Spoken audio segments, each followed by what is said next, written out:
Good morning and welcome back. आज हमारा जो टॉपिक है वो है प्रिंसिपल्स ऑफ रीजनल प्लानिंग या क्षेत्रीय नियोजन के सिद्धांत या उपागम। मैं doctor Sandeep Yadav, associate professor in geography, government college Bundi. नियोजन की संकल्पना अनिवार्य रूप से विकास की प्रक्रिया से जुड़ी मानी जा सकती है। विकास का आधार संसाधन तथा विकास की अवस्थितिगत विशेषताएं स्थानिक आयाम की द्योतक है। विकास की अवस्थितिगत मत अभिव्यक्तियां स्थान तथा संसाधन के अंतर संबंध के स्वभाव को इस कथन से समझा जा सकता है कि भौगोलिक प्रसंग की अभिव्यक्तियां सतत परिवर्तनशील हैं और उनकी अवस्थिति अकारण कहीं भी नहीं होकर विशेष वास्तविक परिस्थिति और स्थान के अनुरूप कहीं कहीं पाई जाती हैं। दूसरे शब्दों में, प्रत्येक वर्ग की विकासात्मक मूर्त अभिव्यक्तियों का वितरण प्रतिरूप स्थानिक संदर्भ में ना तो सर्वव्यापी होता है और ना ही समानुमापी। राष्ट्रीय परिप्रेक्ष्य में क्षेत्रीय असमानता, स्थानिक विविधता तथा प्रादेशिक असंतुलन जैसी संकल्पनाओं का प्रतिरूपण इसी परिस्थितिगत पृष्ठभूमि का प्रतिफल माना जा सकता है। क्षेत्रीय असमानता, स्थानिक विविधता या प्रादेशिक असंतुलन के लक्षण वास्तव में समस्या मूलक वैचारिक एवं व्यावहारिक परिदृश्य के परिचायक होते हैं। साथ ही नियोजनात्मक प्रासंगिकता के अनुरूप इनका सामाजिक तथा आर्थिक महत्व स्वीकारा जाता है। एक पूर्ण भौगोलिक परिवार स्थान तथा संसाधन से जुड़ी तात्विक परिस्थितियां निश्चित रूप में सामाजिक एवं आर्थिक विकास की दिशा और स्तर को सुनिश्चित करती हैं।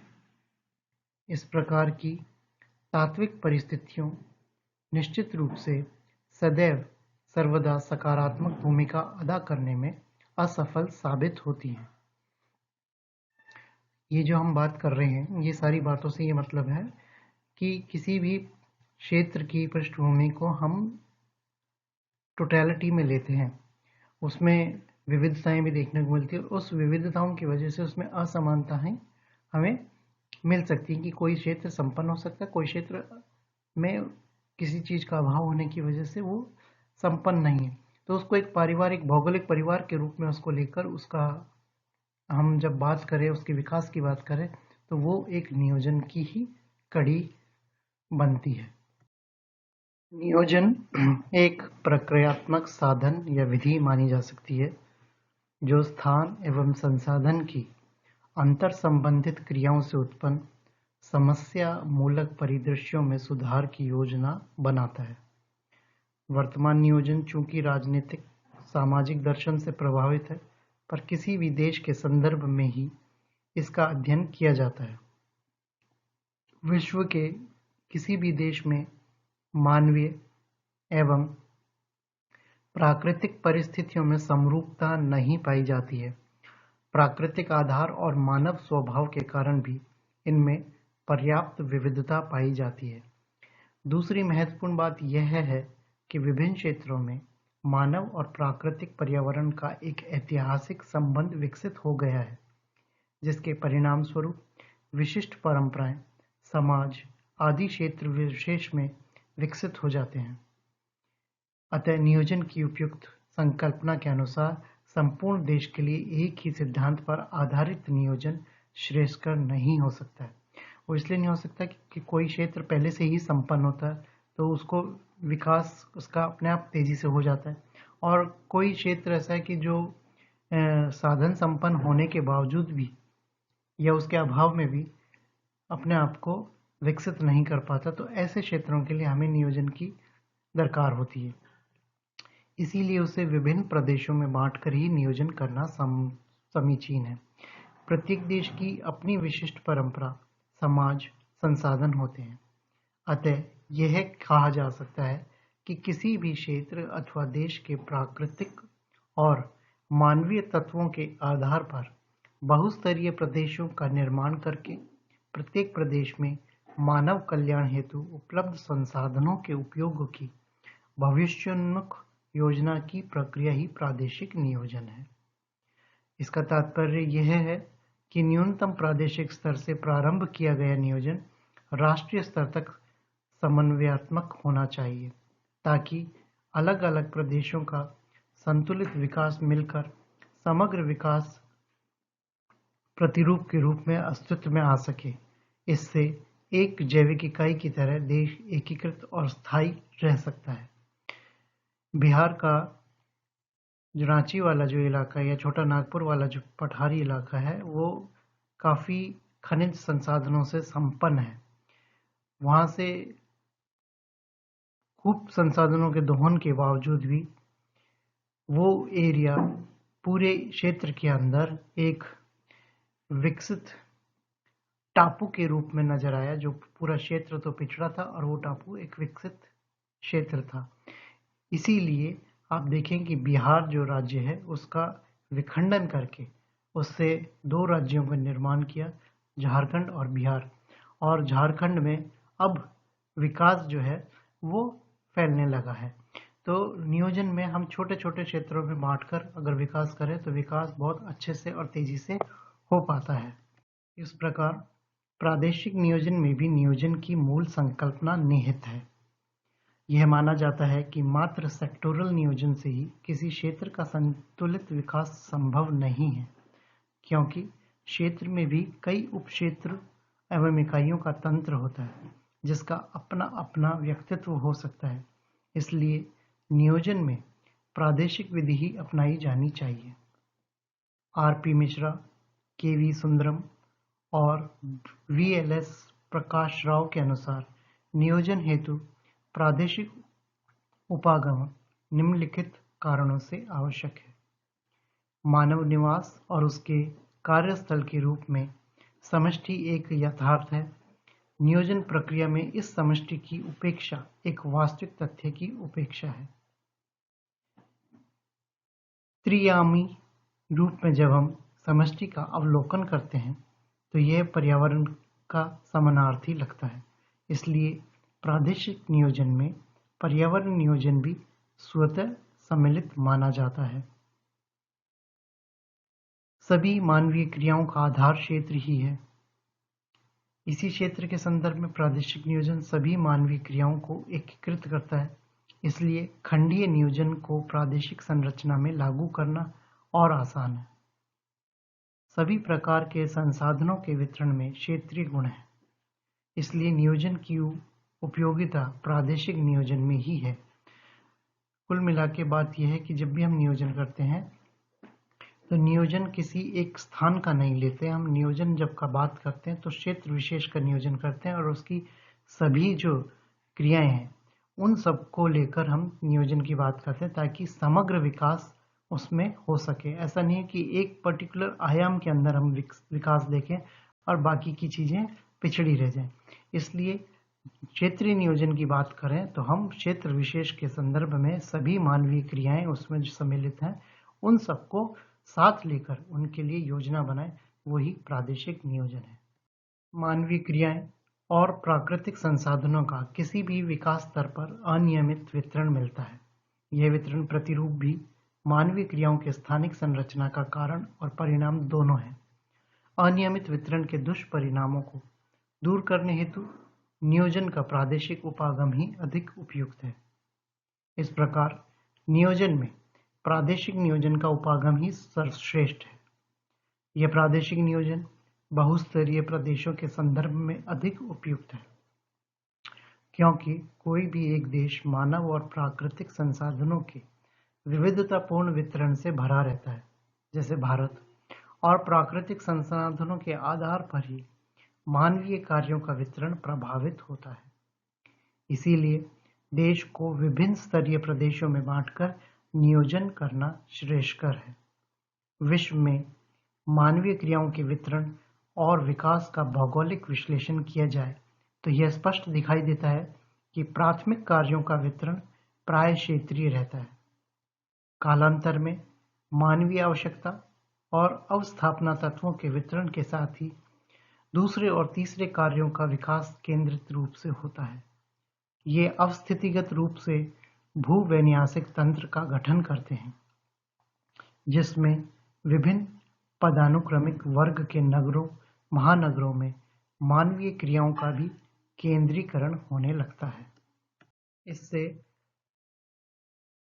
चारों ओर की ग्रामीण जनसंख्या का कार्योपलक्षी संबंध नगरों से होने लगता है।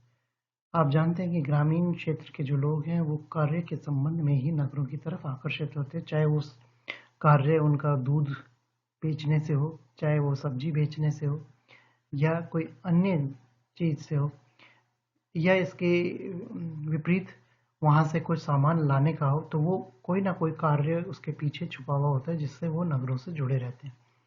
नगरों में अत्यधिक संकेंद्रण होने से विभिन्न संसाधनों का अधिकाधिक सन्निवेश वहीं करना पड़ता है। दूसरी ओर ग्रामीण क्षेत्रों में सन्निवेश कम होने से वहां के प्राकृतिक एवं मानवीय संसाधन स्वयं ही नगरों के प्रभाव में आ जाते हैं। परिणाम स्वरूप गांव प्राय अविकसित एवं कालांतर में पराश्रित हो जाते हैं। परिणामतः विकास स्तर को प्राप्त करने के लिए किया जाने वाला सेक्टोरल नियोजन ही असंतुलित विकास प्रतिरूप को जन्म देता है। ऐसे असंतुलन को दूर करने का उपाय प्रादेशिक नियोजन ही है, क्योंकि जब संपूर्ण देश या क्षेत्र को तंत्र उपागम द्वारा विभिन्न स्तर के प्रदेशों में बांटकर नियोजन किया जाएगा, तो प्रत्येक छोटे से छोटा क्षेत्र अपने संसाधनों के आधार पर विकसित होगा। पारिवारिक स्तर पर जनसंख्या की नियोजन प्रक्रिया में सहभागिता रहेगी। इसके साथ ही साथ प्रखंडीय नियोजन भी बहुस्तरीय प्रदेशों के संदर्भ में सरलता से लागू किया जा सकता है। प्रादेशिक नियोजन के उद्देश्य। प्रादेशिक नियोजन में प्रदेशों के अनुसार लक्ष्य निर्धारित किए जाते हैं। उन लक्ष्यों को प्राप्त करने के लिए क्रमबद्ध प्रयास किए जाते हैं। अतः यह कहा जा सकता है कि मानव समाज का सर्वांगीण विकास ही इसका लक्ष्य है, जो क्षेत्र विशेष में उपलब्ध संसाधनों एवं मानवीय कार्यों को पुनर्व्यवस्थित रूप देने से प्राप्त होता है।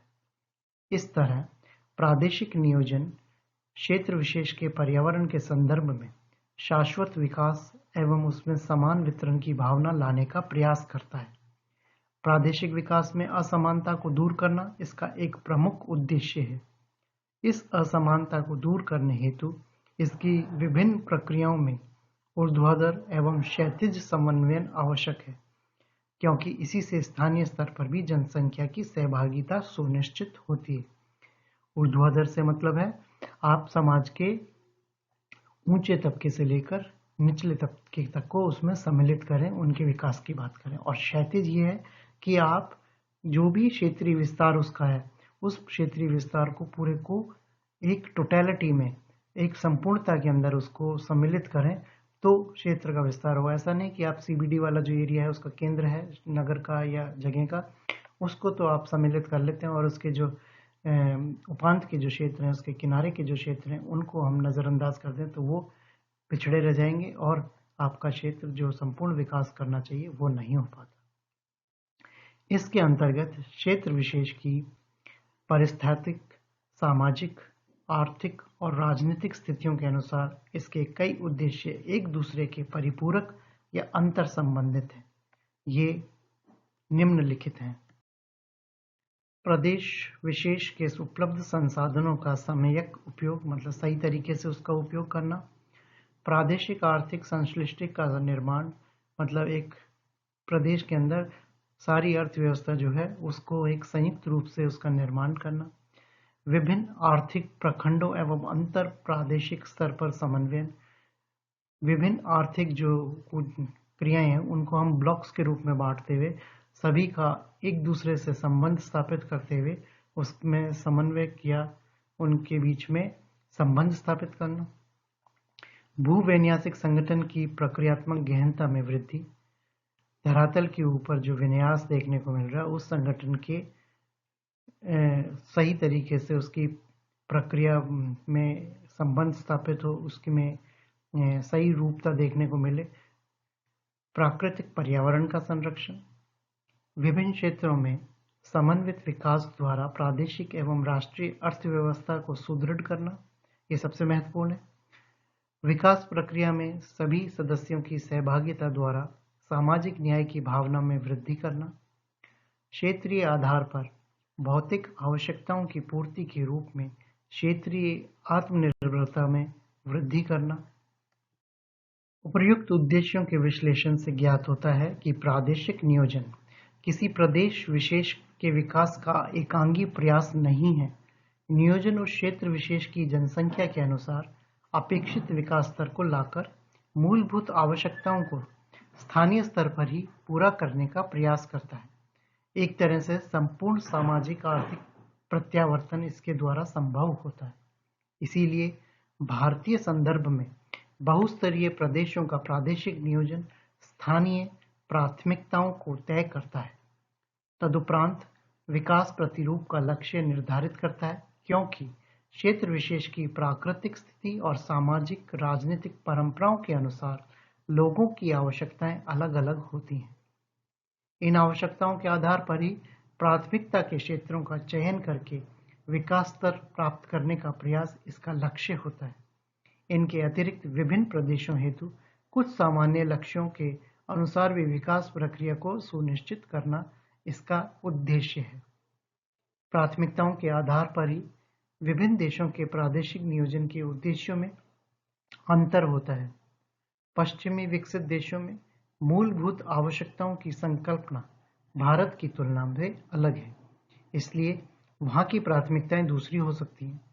भारत में अभी विभिन्न क्षेत्रों में मूलभूत आवश्यकताओं को पूरा करने का एक महत्वपूर्ण प्राथमिक उद्देश्य है। इसके साथ ही राष्ट्रीय अर्थव्यवस्था में क्षेत्रीय सहभागिता सुनिश्चित करना भी प्रादेशिक नियोजन में सम्मिलित है। तो अभी आप क्षेत्रीय नियोजन के सिद्धांतों के बारे में या उसके उपागम के बारे में समझ रहे थे।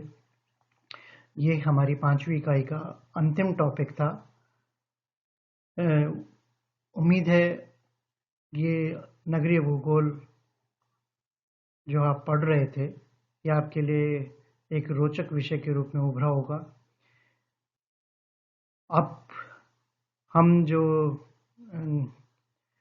नगरीय भूगोल के जितने भी हमने व्याख्यान पढ़े हैं, अब उन व्याख्यानों के आधार पर ग्रुप के अंदर जो अपना क्लासरूम है उस क्लासरूम के अंदर अपने जो नोट्स हैं वो PDF के रूप में शेयर किए जाएंगे। आज के लिए इतना ही। धन्यवाद।